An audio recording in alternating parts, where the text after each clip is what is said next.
Salut les amis.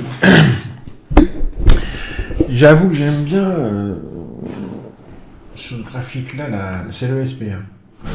J'aime bien la position du SP là en ce moment, sur ce graphique-là, posé sur une single print. Bon, il s'est posé dessus plusieurs fois dans la journée, mais là vraiment, là, il vient s'y reposer. C'est... ouais. On pourrait faire du ping-pong entre... on voit bien aussi ici sur la session cash uniquement, ça balance bien en haut de marché. Et on voit pourquoi quand on regarde le graphique session cash, session overnight splitté. On voit pourquoi c'est un endroit où il y a 3 single print, donc c'est très quadrillé, donc c'est des endroits où on peut faire du scalping facilement. J'ai très bien bossé sur le Nasdaq, mais j'ai très mal bossé sur le SP. En un trade, je me suis planté sur le SP. J'ai fait moins 300 $ sur le SP en un trade, avec 4 contrats. J'ai acheté un support, le support a craqué, je suis sorti, voilà, rien d'extraordinaire. Hein. Ça m'a fait moins 300 parce que j'avais 4 contrats. Par contre, sur le Nasdaq, j'ai fait plus 725, donc ça va. Mais j'aimerais bien finir sur le SP. Donc j'aime bien où on se trouve en ce moment là sur le SP. Ouais, j'aime bien. Bah, au moment où je vous dis ça, ils sont en train de dégringoler. Et la single print, je crois qu'elle n'a pas tenu. Et si, on se retrouve sur les hauts de la veille. C'est pas mal non plus, hein.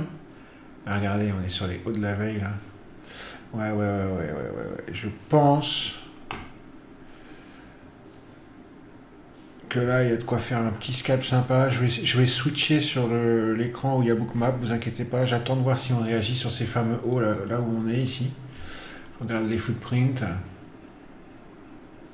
Les market internal, donc les ticks sont sur le bas de bracket. C'est plutôt pas mal.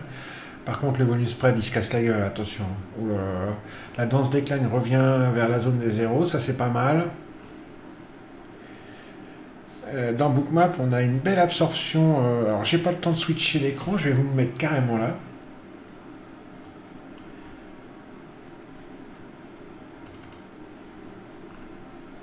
Alors, attends, je vais essayer de rentrer parce que j'aime bien. Vous voyez, les vendeurs ont attaqué. Ils sont revenus attaquer une deuxième fois, mais il y a une exhaustion. On la voit très bien, l'exhaustion. Hein. Donc, j'ai pris 4 contrats. Je vais essayer d'en sortir 2 ici. C'est fait. N'oubliez pas que j'étais à moins 300. Hein. Donc, je ne vais pas me retrouver à plus des milliards. Je vais juste récupérer quelques petites pertes, c'est pas grave. Bon, voilà, ça ne veut pas remonter. Je me méfie parce que c'est très bearish. Là, il commence à remonter. Ouais, c'est pas mal. Et ici, sur la petite résistance, je vais sortir. Voilà. Écoutez, terminé. J'ai récupéré les 300 balles. J'ai récupéré les 300 balles. C'est sur le SP. Donc c'est plutôt bien.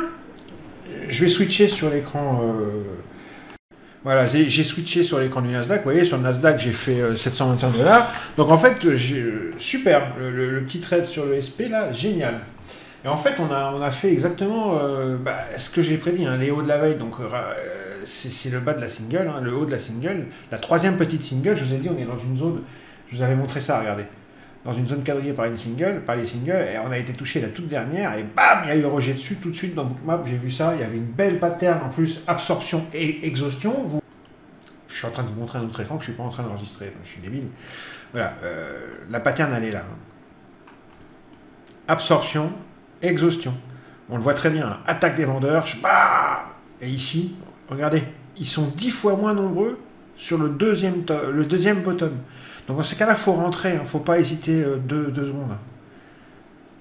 C'est direct, il ne faut pas réfléchir 40 milliards. 2 secondes, d'autant plus qu'on sait où est-ce qu'on est, quoi. Hein. Allez, on va re-switcher d'écran. C'est chiant, ça. Donc voilà, on s'est remis sur cet écran-là, et on sait où est-ce qu'on est. Hein. Vraiment, je zoome ce graphique-là. Rejet sur les hauts de la veille, R1 en dessous, et single print, en fait, c'est la queue de vente d'hier. faut pas hésiter. Hein. Les eddy lines qui s'approchaient de la zone de neutralité, zero line. Les ticks qui ont fait un rejet du bas de bracket. Hein. Alors c'était chaud au départ. Je disais attention, hein, ça vend. On a bien vu, hein, regardez le volume spread très vendeur. Les bas de bracket sur les ticks qui étaient attaqués, mais en fin de compte rejetés. Donc en fin de compte, bonne nouvelle. Et les eddy lines qui commençaient à se rapprocher de plus en plus de leur ligne de zéro. Effectivement, c'était bearish. Mais il y avait un super niveau, plus la pattern order flow dans Bookmap, et dans le footprint. Quand on sait lire un footprint, il n'y a pas que les imbalances dans la vie. Hein. Dans le footprint, il y a plein de choses à voir. Là, il y a deux façons de représenter le footprint sur cet écran, mais il y en a plein d'autres des façons de représenter le footprint. Hein. Je les ai toutes. Là, je vous montre ça, mais il y a plein d'autres choses. Sur le Nasdaq, le même signal, je vais vous montrer le Nasdaq, parce qu'au même moment sur le Nasdaq, il y a eu à peu près la même chose. Sur le Nasdaq, le même signal, c'est un autre graphique d'une autre manière de représenter le footprint. Voilà. Le Nasdaq, le premier top, c'est ça. Deuxième top, c'est ça. Et ben c'est pareil. Hein. Là, on a pareil, les deltas nous disent, écoutez, les deltas sont bons. Et on vient toucher un gros niveau. Je vous en ai déjà parlé de ces niveaux-là. Ces niveaux-là qu'on est en train de tester sur les indices. C'est des niveaux qui réagissent en général très bien. Donc ça, c'est encore une autre manière de représenter le footprint, en représentant des niveaux clés dans le passé et en traçant des rectangles et des traits, des zones sur les niveaux clés que le footprint nous a donné dans le passé. C'est encore autre chose. Je voulais vous montrer une dernière chose. Le market profile que j'ai commencé à vous montrer hier soir, eh bien, je vais vous montrer ce qu'on a fait aujourd'hui. Hein. Il n'y a pas de secret. Hein. Regardez. Alors j'ai mis les rectangles dans une autre couleur. Le vert, j'aimais pas. J'ai changé la couleur, mais j'ai rien changé d'autre. Hein. Voilà les tracés que j'ai fait hier. Bah, regardez aujourd'hui. Aujourd'hui, c'est la journée en jaune, d'accord? Ok? Regardez où est-ce qu'on a bossé toute l'overnight dans la zone que j'ai délimitée au milieu. On a fait le haut overnight et le bas overnight dans la zone que j'ai délimitée du milieu. Et ensuite, on est allé travailler cet après-midi en session cash la zone du haut que j'avais tracée. Et on n'a pas arrêté de faire du ping-pong entre la zone basse de cette zone et son middle, ici. Ça, c'est le middle de la zone de 1000. Donc vraiment, vous voyez la puissance. Alors, les creux en market profile, c'est des zones qui vont être retravaillées, on le sait. J'en ai parlé dans ma vidéo que j'ai fait il y a 6 ou 7 ans sur le travail du trader market profile. Identifier les creux, c'est bien, mais aussi savoir identifier les gros ledges, les gros rebords, les gros pics bien charnus, les gros pocs bien charnus, comme ça, et les ranges market profile, comme ça, là où j'ai tracé hier mes rectangles. Vous voyez, les ranges comme ça, ou comme ça, d'accord, ou comme ça. Et vous voyez la pertinence quand on sait bien les tracer ensuite. Donc je rappelle qu'on est toujours dans une inside week, donc attention.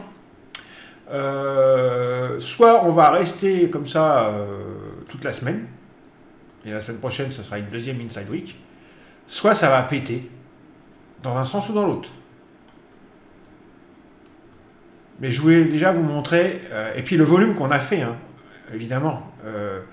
Attention, c'est pas anodin. On a énormément travaillé aujourd'hui ici, et regardez le volume derrière. Attendez, je vais le remettre en développé. Le volume, regardez le volume qu'on a fait. On a fait énormément de volume ici, aujourd'hui. Alors, qu'est-ce que ça veut dire? On en saura plus demain. Accumulation des acheteurs, ou plutôt initiation des positions vendeuses ici. Moi, je pense que la suite de la semaine nous en dira plus, et il faudra aller dans le sens de ce que ça va nous dire. On n'a pas de boule de cristal, on sait juste que là, il y a quelque chose qui s'est passé aujourd'hui. C'est sûr. On aura la réponse dans les jours qui viennent de quoi, et on ira dans le sens de ce quoi. Voilà mes amis. Allez, tchuss, bisous.